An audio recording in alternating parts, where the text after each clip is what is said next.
ನಮಸ್ಕಾರ ಸ್ನೇಹಿತರೆ, ಇದೀಗ ತಾನೇ ಬಂದಿರುವ ಎರಡು ಮುಖ್ಯವಾದ ಮಾಹಿತಿಗಳು. ದೇಶದ ರೈತರಿಗೆ ಗುಡ್ ನ್ಯೂಸ್ ಕೊಟ್ಟ ಕೇಂದ್ರ ಸರ್ಕಾರ. ಪಿಎಂ ಕಿಸಾನ್ ಸಮ್ಮಾನ್ ನಿಧಿ ಯೋಜನೆಯ 20ನೇ ಕಂತಿನ ಹಣ ಬಿಡುಗಡೆ ಯಾವಾಗ ಬಿಡುಗಡೆ ಆಗಲಿದೆ ಮಾಹಿತಿ ನೋಡೋಣ. ಮತ್ತೊಂದೆಡೆಯಲ್ಲಿ ಕಾಂಗ್ರೆಸ್ ಸರ್ಕಾರದ ಗ್ಯಾರಂಟಿ ಗೃಹಲಕ್ಷ್ಮಿ ಯೋಜನೆ ಹಣ ನಿಮ್ಮ ಖಾತೆಗೆ ಬರುತ್ತಿಲ್ಲವೆಂದ್ರೆ ಈ ಒಂದು ಕೆಲಸವನ್ನ ತಪ್ಪದೆ ಮಾಡಿಕೊಳ್ಳಿ. ಎರಡು ಮಾಹಿತಿಗಳನ್ನು ಡೀಟೇಲ್ ಆಗಿ ನೋಡೋಣ. ಅದಕ್ಕಿಂತ ಮೊದಲು ನೀವು ನಮ್ಮ ಚಾನಲ್ಗೆ ಮೊದಲು ಬಾರಿ ಭೇಟಿ ಕೊಡ್ತಾ ಇದ್ರೆ ದಯವಿಟ್ಟು ಸಬ್ಸ್ಕ್ರೈಬ್ ಆಗಿ, ಪಕ್ಕದಲ್ಲಿ ಒಂದು ಗಂಟೆ ಕಾಣಿಸುತ್ತೆ ಅದು ಕೂಡ ಒತ್ತಿದ್ರೆ ಕರ್ನಾಟಕದ ಮುಖ್ಯವಾದ ಮಾಹಿತಿಗಳು ನಿಮಗೆ ಸಿಗುತ್ತವೆ.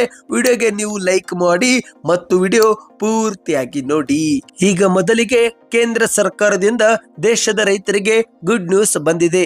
ಹೌದು ಗೆಳೆಯರೇ, ಪ್ರಧಾನ ಮಂತ್ರಿ ಕಿಸಾನ್ ಸಮ್ಮಾನ್ ನಿಧಿ ಯೋಜನೆಯಡಿಯಲ್ಲಿ ಇಲ್ಲಿಯವರೆಗೆ 19 ಕಂತುಗಳನ್ನು ಬಿಡುಗಡೆ ಮಾಡಲಾಗಿದ್ದು, ಈಗ ರೈತರು 20ನೇ ಕಂತಿಗಾಗಿ ಕಾತುರದಿಂದ ಕಾಯುತ್ತಿದ್ದಾರೆ. ಈಗ ಕೇಂದ್ರ ಸರ್ಕಾರವು ಈ ಬಾರಿ 10 ಕೋಟಿ ಅಧಿಕ ರೈತರಿಗೆ ಹಣ ಬಿಡುಗಡೆ ಮಾಡುವುದಕ್ಕೆ ಸಕಲ ಸಿದ್ಧತೆಗಳನ್ನು ಮಾಡಿಕೊಳ್ಳುತ್ತಿದೆ. ರೈತರಿಗೆ ಆರ್ಥಿಕವಾಗಿ ಸಹಾಯ ಮಾಡುವ ದೃಷ್ಟಿಯಿಂದ ಪಿಎಂ ಕಿಸಾನ್ ಸಮ್ಮಾನ್ ನಿಧಿ ಯೋಜನೆ ಜಾರಿಗೆ ಮಾಡಲಾಗಿದ್ದು, ಇಲ್ಲಿಯವರೆಗೆ 19 ಕಂತು ಬಿಡುಗಡೆ ಮಾಡುವ ಮೂಲಕ ಪ್ರತಿ ರೈತ ಕುಟುಂಬಕ್ಕೆ 38,000 ರೂಪಾಯಿ ಹಣವನ್ನು ನೀಡಲಾಗಿದೆ.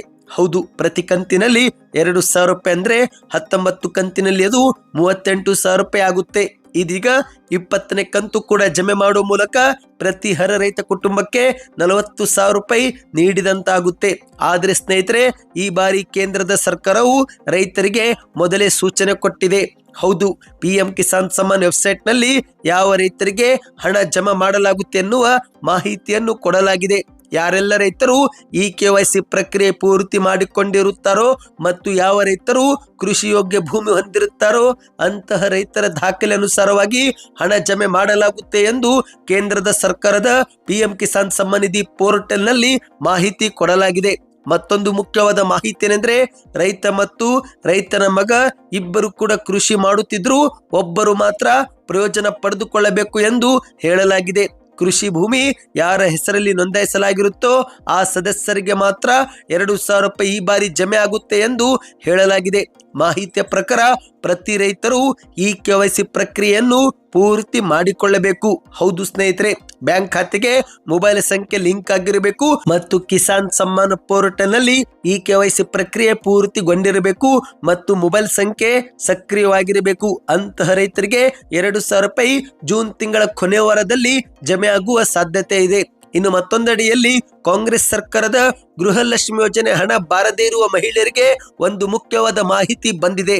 ಹೌದು, ಕರ್ನಾಟಕದ ಸರ್ಕಾರವು ಗೃಹಲಕ್ಷ್ಮಿ ಯೋಜನೆ ಜಾರಿಗೆ ಮಾಡುವ ಮೂಲಕ ಮಹಿಳೆಯರಿಗೆ ಆರ್ಥಿಕವಾಗಿ ಸಹಾಯ ಮಾಡುತ್ತಿದ್ದು, ಆದ್ರೆ ಕಳೆದ 4 ತಿಂಗಳಿನಿಂದ ಈ ಒಂದು ಹಣ ಜಮಾ ಆಗುವುದರಲ್ಲಿ ಸಮಸ್ಯೆ ಬಂದಿವೆ. ಹೌದು, ಕೆಲವೊಮ್ಮೆ ಬ್ಯಾಂಕ್ ಸಮಸ್ಯೆ ಆದ್ರೆ, ಇನ್ನು ಕೆಲವೊಮ್ಮೆ ಸರ್ಕಾರದ ಇಲಾಖೆಯ ಸಮಸ್ಯೆ, ತಾಂತ್ರಿಕ ಸಮಸ್ಯೆ, ಹೀಗೆ ನಾನಾ ಕಾರಣಗಳಿಂದ ಹಣ ಜಮಾವಾಗುವುದರಲ್ಲಿ ಸಮಸ್ಯೆ ಆಗಿದೆ. ಕೆಲವೊಮ್ಮೆ ಸರ್ಕಾರ ಹಣ ಬಿಡುಗಡೆ ಮಾಡಿದ್ರೂ ಬ್ಯಾಂಕಿನ ಸಮಸ್ಯೆ ಕಾರಣಕ್ಕೆ ಹಣ ಬಂದಿರೋದಿಲ್ಲ. ಹಾಗಾಗಿ ಫಲಾನುಭವಿಗಳಿಗೆ ಹಣ ಪಾವತಿ ಆಗುತ್ತಿಲ್ಲವೆಂದ್ರೆ ಅಂತಹ ಸಂದರ್ಭದಲ್ಲಿ ಫಲಾನುಭವಿಗಳು CDPO ಕಚೇರಿಗೆ ಹೋಗಿ ಸ್ಟೇಟಸ್ ಪರಿಶೀಲನೆ ಮಾಡಿಕೊಳ್ಳಿ ಎಂದು ಹೇಳಲಾಗುತ್ತಿದೆ.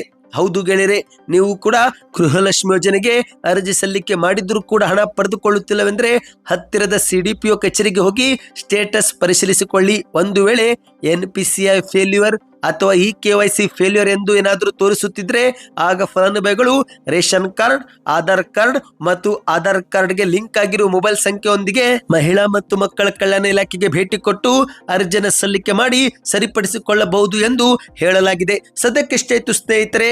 ನಿಮ್ಮ ಖಾತೆಗೂ ಕೂಡ ಗೃಹಲಕ್ಷ್ಮಿ ಯೋಜನೆ ಹಣ ಜಮಾ ಆಗುತ್ತಿಲ್ಲವೆಂದ್ರೆ ನಿಮ್ಮ ಊರಿನ ಹೆಸರನ್ನ ಕಮೆಂಟ್ ಮಾಡಿ. ಮುಂದಿನ ಮಾಹಿತಿಗಾಗಿ ಚಾನಲ್ಗೆ ಸಬ್ಸ್ಕ್ರೈಬ್ ಮಾಡ್ತಾ ವಿಡಿಯೋಗೆ ಲೈಕ್ ಮತ್ತು ವಿಡಿಯೋ ಶೇರ್ ಮಾಡಿ.